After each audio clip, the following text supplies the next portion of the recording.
Assalamualaikum warahmatullahi wabarakatuh. Alhamdulillah wa bihi nasta'in ala umurid dunya waddin. Ashhadu an la ilaha illallah wahdahu la syarikalah wa ashhadu anna Muhammadan abduhu wa rasuluh. Allahumma salli wa sallim ala nabiyyina Muhammad wa ala alihi wa sahbihi wa man tabi'ahum bi ihsanin ila yaumiddin. Kita lanjutkan pembahasan kita dari kitab At-Tuhfah Al-Wushabiyah dan kita masih dalam pembahasan Muqaddimah fi ilmin nahwu. Setelah kita memahami dan mengetahui beberapa makna nahwu secara bahasa, sekarang kita masuk pembahasan tentang definisi atau pengertian nahwu secara istilah. Berkata Syekh Ahmad bin Thabit Al-Wushabi hafizahullahu ta'ala, wastilahan, dan nahwu secara istilah adalah ilmun bi usulin, yaitu ilmu tentang usul, yaitu pokok-pokok mustanbatatin yang diambil min kalamil arabi, dari kalamnya orang Arab. Jadi ilmu nahwu itu adalah ilmu tentang usul, ya, tentang pokok-pokok yang diambil dari kalam atau ucapannya orang Arab. Yu'rafu biha, diketahui dengannya, dengan usul-usul itu tadi, ahwalu awahiril kalimati al-arabiyyati, keadaan-keadaan akhir kata-kata dalam bahasa Arab. Hala tarkibiha, di saat tarkibiha, tersusunnya kata-kata tersebut, yang mana keadaan akhirnya itu min i'rabin wa bina'in, berupa i'rab dan juga bina. Terkait dengan i'rab dan bina kita juga sudah bahas pada pembahasan nahwu ringkas, dan juga nanti akan kita lewati pembahasan yang lebih luas terkait dengan i'rab ataupun bina. Adapun i'rab maksudnya perubahan yang terjadi pada akhir kata, sedangkan bina yaitu tetapnya keadaan akhir suatu kata. Nah, jadi dengan usul-usul inilah diketahui keadaan akhir dari suatu kata ketika kata itu tersusun. Kemudian kata beliau hafizahullah, wa maudu'uhu, dan materi pembahasan dari ilmu nahwu, yaitu al-kalimatu al-arabiyyatu, yaitu kata-kata dalam bahasa Arab, min haitsu, dari sisi, perhatikan di sini haitsu itu mabni ala dhamm, dia mabni di atas dhammah. Jadi walaupun kemasukan huruf jar seperti di sini min, maka dia tetap dhamma. Min haitsu, dari sisi, yabahatsu an ahwali awakhiriha, yaitu dari sisi ilmu nahwu itu membahas tentang keadaan-keadaan akhir dari kata-kata dalam bahasa Arab tersebut. Min jihatil i'rabi wal bina'i, dari sisi i'rab dan juga bina. Jadi itulah materi yang dibahas dalam ilmu nahwu, yaitu membahas kata-kata dalam bahasa Arab, dan nahwu itu membahas tentang keadaan akhirnya.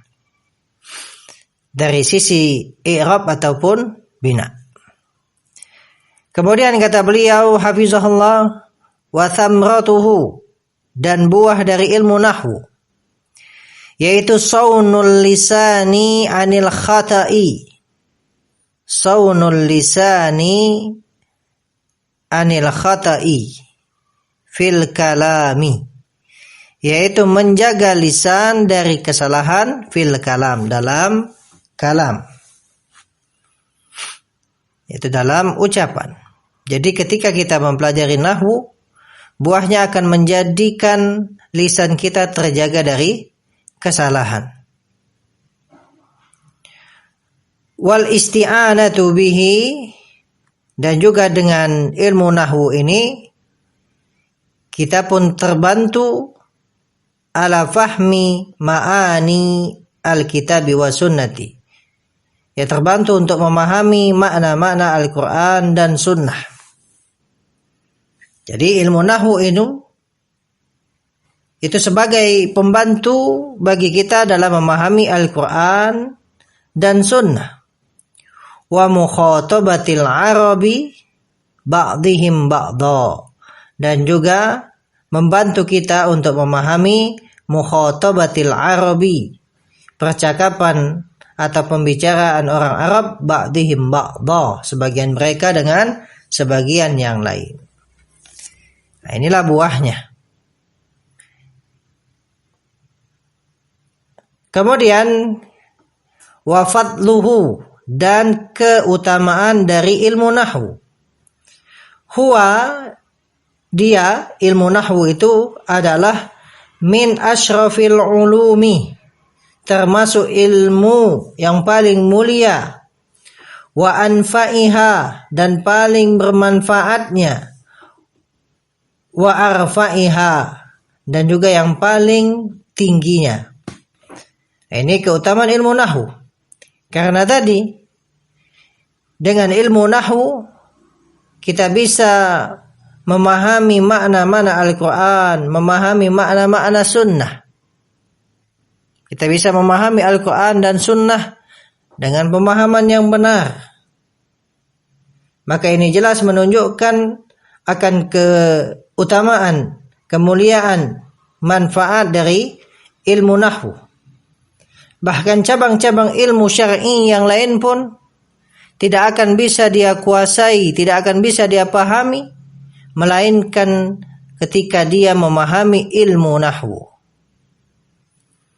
Kemudian kata beliau hafizahullah, wa nisbatuhu, dan nisbah atau penyandaran dari ilmu nahwu, huwa minal ulumil arabiyyati, dia yaitu ilmu nahwu minal ulumil arabiyyati, termasuk dari ilmu bahasa Arab. Jadi itu tergolong kepada ilmu bahasa Arab. Wahya, dan ilmu bahasa Arab itu ithna asyara ilman, ada 12 ilmu. Kemudian wawadi'uhu, dan peletak ilmu nahwu, al-masyhuru, yang masyhur, ya, yang masyhur yaitu yang terkenal, anna awwalaman wada'ahu, bahwasannya yang pertama kali meletakkannya adalah Abul Aswadi ad-Du'ali. Abul Aswad ad-Du'ali itu yang masyhur, yang terkenal, yang pertama kali meletakkan ilmu nahwu ini adalah Abul Aswad ad-Du'ali. Bi amri, dengan perintah Amiril Mu'minin Ali bin Abi Talib radhiyallahu anhu. Ali bin Abi Talib radhiyallahu anhu. Wa innama qultu, dan hanyalah aku katakan al-masyhur. Jadi beliau sebut tadi di atas peletak ilmu nahwu itu adalah al-masyhur, yang masyhur, yang terkenal itu adalah Abul Aswad ad-Du'ali. Nah, kata beliau, hanyalah aku mengatakan al-masyhur walam akul, dan aku tidak mengatakan awwalu man wada'ahu. Beliau tidak mengatakan orang yang pertama kali, tetapi yang masyhur. Kenapa? Li'annahu, karena sesungguhnya lam yujad sanadun sahihun, tidak didapati sanad yang sahih yanussu ala dzalik, yang menyebutkan hal tersebut. Makanya diibaratkan di sini atau diungkapkan di sini dengan al-masyhur, yang terkenal. Tidak disebut bahwasanya yang pertama kali, tapi yang terkenal yang pertama kali itu adalah Abul Aswad Ad-Du'ali. Karena kenapa disebut demikian, yang terkenal? Karena tidak didapati sanad yang sahih yang menyebutkan tentang hal tersebut. Ya.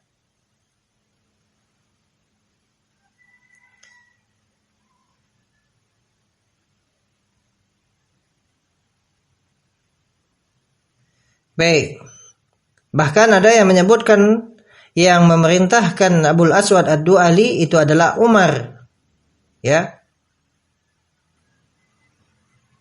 Baik, kemudian kata beliau hafizahullah, wa hukmuhu, hukum dari ilmu nahwu adalah al-wujubul kifaiyu, wajib kifayah atau fardu kifayah. Artinya ketika sudah ada orang yang mempelajarinya, maka gugur kewajiban itu dari yang lain. Akan tetapi ketika tidak ada satupun yang mempelajarinya, maka semuanya berdosa. Ini hukum belajar ilmu nahwu. Kemudian kata beliau, wa qad yata'ayyanu, terkadang hukumnya itu wajib. Wa qad yata'ayyanu, terkadang hukumnya itu wajib ala ba'din duna ba'din, bagi sebagian, yaitu tidak pada sebagian yang lain. Jadi terkadang bagi pribadi-pribadi itu bisa menjadi wajib ain. Ya, wajib ain. Wa qad yata'ayyanu ala ba'din duna ba'din. Dan terkadang hukumnya adalah wajib ain bagi sebagian, tidak bagi sebagian yang lain. Kaman, seperti orang yang arada tafsirul Qur'anil azimi, orang yang ingin menafsirkan Al-Quran yang agung. Masalan, sebagai contoh. Jadi ketika orang itu ingin menafsirkan Al-Quran, maka wajib ain bagi dia untuk dia memahami nahwu. Nah, kemudian kata beliau hafizahullah, qala As-Suyuti rahimahullah fi syarhi alfiyatih.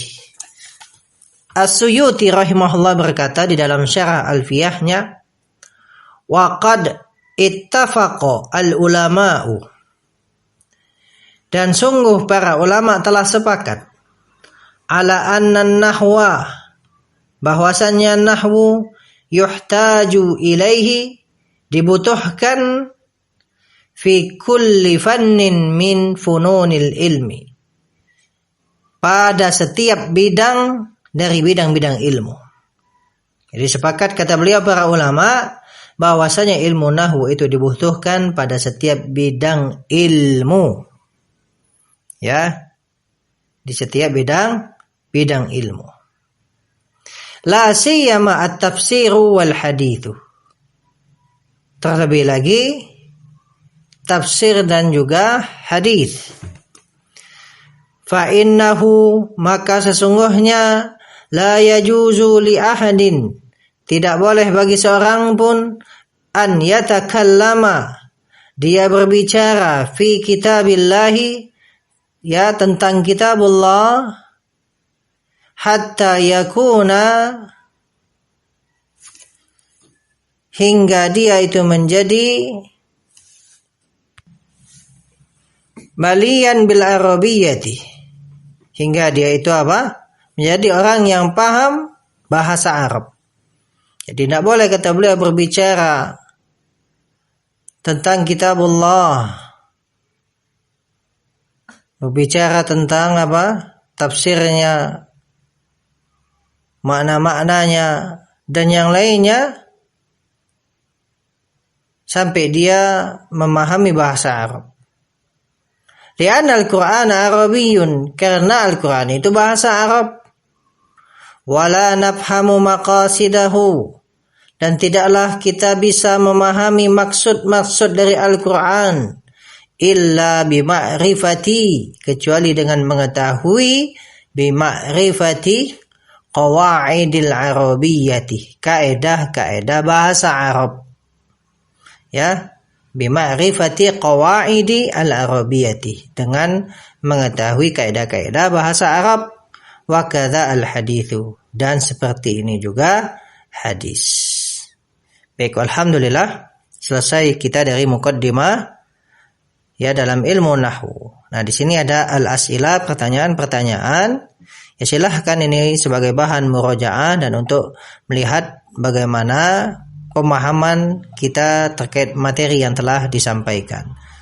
Soal yang pertama, al-awwal, ma ta'rifun nahwi lughatan wa istilahan. Apa definisi atau pengertian nahwu secara bahasa dan istilah. Ats-tsani, ma huwa mawdu'uhu.